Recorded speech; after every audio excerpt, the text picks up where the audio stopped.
Hello everybody, welcome to WhatCulture Gaming. I'm Scott, joined by Josh. Hello, Scott. Josh, my friend, another day, another Cyberpunk 2077 bant. Now, Marcin Iwinski, who's the joint CEO of CD Projekt Red, has got out there and done a to-camera personal sort of acknowledgement of just how, over-the-top broken Cyberpunk 2077 is, from more of a managerial ownership standpoint, saying he takes full responsibility alongside the leadership team for everything that's happened so far. For the most part, it's a weird statement because a lot of it is reiterating a lot of stuff that we already knew, but he does attempt to sort of shine a little bit of a light into why things went so sour on the dev side, what happened behind the scenes. However, after this, the response sort of last night and across this morning has been, I don't know, divided. Like I've sort of seen both sides. I don't think it necessarily delves into it too deeply. I think you won't get that until someone like a Jason Schreier sort of dives in a bit more and we get like specific day by day type stuff from the dev side.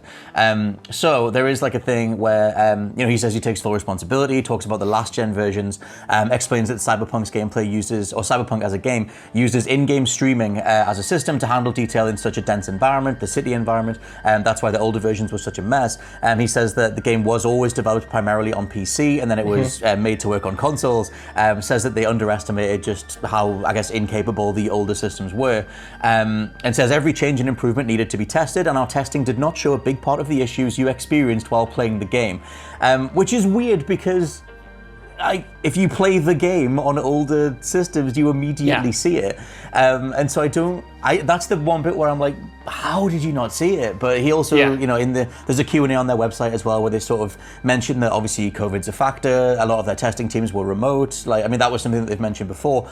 But what's your general thoughts on, the statement and the way he's phrased this stuff? There's a little bit more, but what do you think of that stuff? It was such a mixed bag for me. Like on the one hand, I appreciate that he has gone out to again reiterate that look, it's on them, it's on the leadership, it's on the people at the very top, not the people who are actually spending all of these hours making the game on the ground level. Like they are very talented. They tried their hardest to make this good. Ultimately, it was the decision from the higher ups to just push it out when it clearly wasn't finished. But yeah, there are so many kind of strange little contradictions or things that just don't make sense to me. Especially that bit about they didn't know how it played on the last gen despite testing. To me, that's just like genuine madness because it's not like right. If it's a big game and you have to look for the bugs, you can't theoretically scour every single area of a big game like Cyberpunk.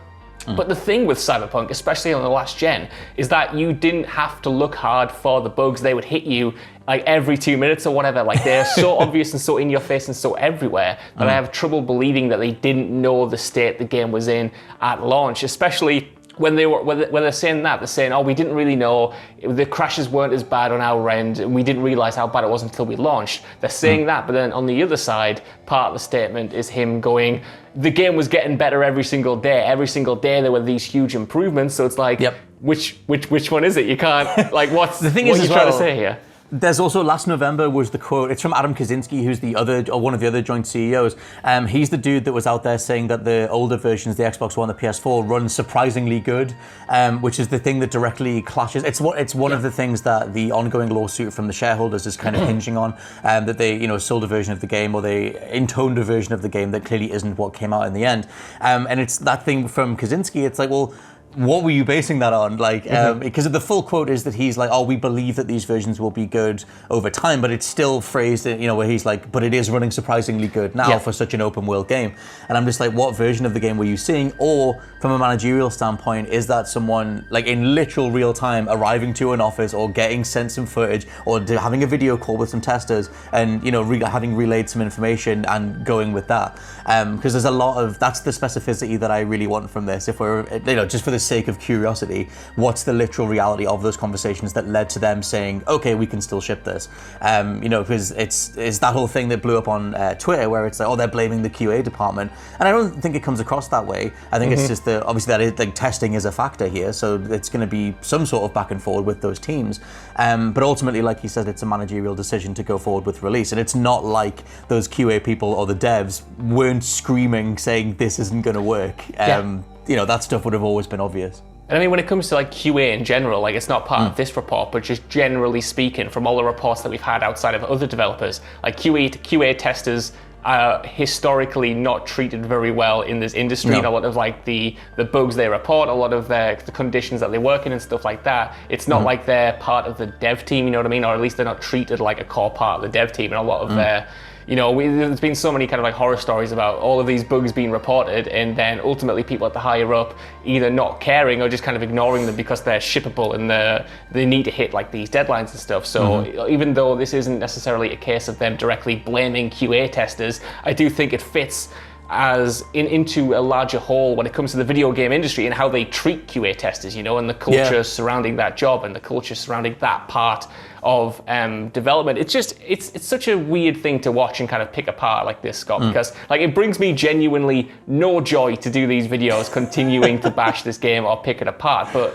when it comes to this statement in particular, I think there is a lot to kind of pick on, because a lot of it, whilst it's good that they are getting out there and they're getting a face to like say sorry and try to explain, a lot of the explanations I just found wholly inadequate and didn't quite justify what was going on. Like there's a moment where they talk about the review process and they're like, we sent out PC codes, but we didn't send out console codes until quite late in the day because we were, you know, constantly improving it for the day zero packs and for the day zero patch, and fine, but they don't address the fact that, you know, a day before the reviews went up, even for the PC version, that they changed the embargo to say like, well, only show trailer footage, don't show your actual footage. If they you jump all the way around that in the statement. They don't even address that at all. Like they didn't mention that, and it's like you are skipping to the parts that are easily explainable from a dev perspective, and in ignoring the kind of perhaps more insidious, deeper issues as to why what you were doing was weird and not entirely cool.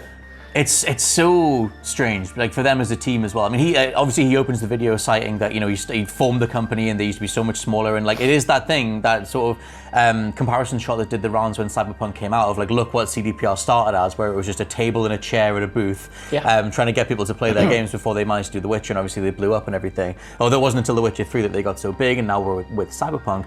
And it's like, how much can you sort of lean on that stuff and be like, well, we're just this is the first time we've been this big and we're making these mistakes for the first time and we're trying these different things. Because in regards to the review stuff, you know, they say like, Iwinski says like, well, we thought we'd have it fixed enough with the day zero patch and we hinged it all on that.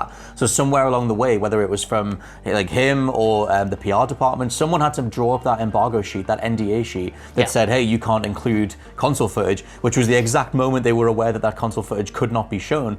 And someone had to make that call, like, you know, saying like, well, it can't be shown now, but hopefully they'll forgive us in a few days because when they get to see it, it'll all be fine. And I guess all of it was hinging on that one patch. And then it's that whole thing of like, how insidious was that decision? How much was it prioritizing, you know, the money side of it, the unit sales and everything? Because we did find out that whole thing about, you know, they hid the reality that they were going to have to do additional crunch from the workforce so that the leadership team benefited from that, in terms of there was that whole thing with the Polish stock market.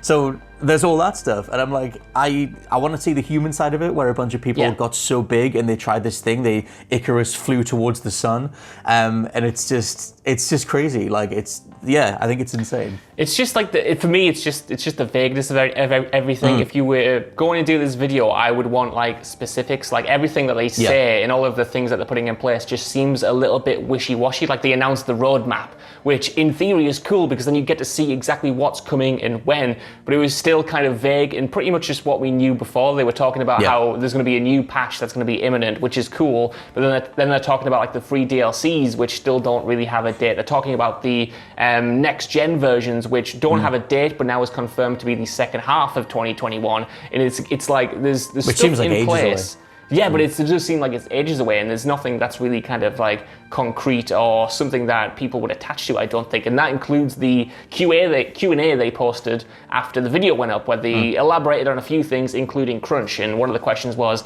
like, how are you going to address crunch? Will people be crunching to get these fixes out? And they said, no, they won't be doing mandatory overtime to get the fixes out. And crunch is something they're going to look at going forward. They don't want it to happen again.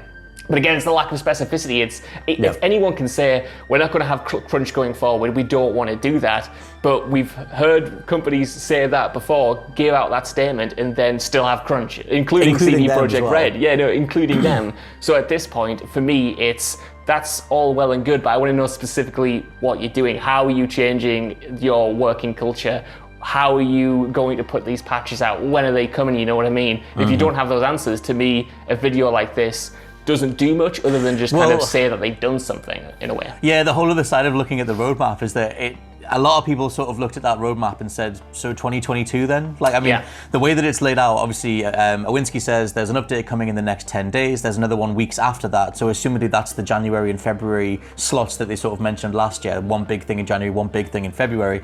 And then, the next gen stuff is coming in the second half of the year. They said they're aiming for the second half of 2021. So you're not really going to get the proper PS5 series versions until second half of 2021. And then that roadmap graphic just sort of ends with 2022. But he also said that all of these patches, everything is just the beginning. So I don't know, like if you're, you just want to wait it out and wait until you definitely get the best, genuinely recommendable version of this game, is that just going to be something that is in a whole other year? Is it just a 2022 thing? It looks like it, when it launched, I think we all realized that this wasn't going to be an overnight fix, you know what I mean? This was going to take a long time to implement. And the fact that they have laid it out now, this is essentially the best case scenario that we're going to get all of the stuff they promised at some point in the second half of the year. But we know with the problems that they've had, we know with the problems that are still ongoing, with working from home, everything that's happening in the world, it does seem a little bit optimistic. And again, I'm not saying that to be like, oh, they've done it again, they're terrible, we should hound them or whatever. No, obviously not. But like the realities of it is, this is a kind of best case scenario projection. And based on their history, they have broken kind of like things like this before, and their sense of management and timing has not exactly been spot on before. It sucks, man. Like I genuinely, like I said before, I kind of resent talking about this because I feel like I'm just crapping all over this game and all over this team. I don't think we are. I think there's a very human side to it that's worth highlighting. And like Definitely, for me, I'm not coming into it being like, oh, like the villains CDPR. Like I said, I look at those images of where they started. I've followed them for many, many years. I think that they've been, very open and very honest about the way that they've handled their previous games. And obviously they built such a reputation around that. And that's discarding the weird militant cult fandom that they kind of have, the people that were defending them no matter what. But I do think there's a human reality to developing a game that's this big from a team that's gone from so little to so huge, that I think is just worth, and it's fascinating to pick that stuff apart. And like you said the other day, it's like, can anyone of this level make a video game? And these things can only help going forward, really. The more that they're addressed, the more they're highlighted, and hopefully the more that teams like this learn from them. Yeah, 100%. Like you hope that this is going to be a learning experience for everyone, including CDPR. My worry is that this doesn't help. And again, they're not really, it's not their fault. They're not in charge of like the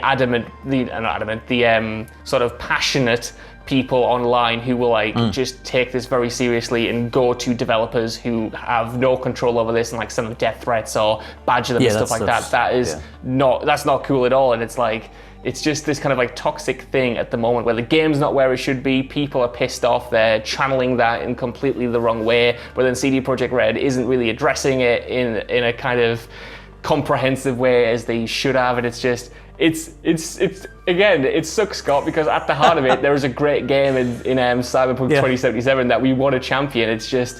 It's just like a bog at this point. A big bog. Yeah, it's a whole thing. I think that at this stage, we do champion it. Like, it's like the PC version's great. I still really enjoyed the time that I had with the PS5 version, the PS4 one running on a PS5. And same with you, minus some of the crashes that eventually made us go, I'm going to wait until at least some of these crashes go away. The world building, the story, the characters, the combat, it's all great. But yeah, it's one of those things where right now, it's like, should they have done a statement like this that sort of reiterates stuff? I like at least it's Marcin Iwinski saying, look, like the team is incredibly talented. I'm so thankful for everybody. Like if you need to direct your ire at someone, direct it at me and the managerial team. But there's also the flip side of like, how do you handle something that is this big of a public mistake, where the only other example really is what happened with Hello Games and No Man's Sky, which was Sean Murray and the team just going completely radio silent for over a year and then coming back with the finished version and just going like, this is how it is now. And then it just worked. Everybody was sort of ready enough to come back to that game. There was enough charm there. It was enough of an original.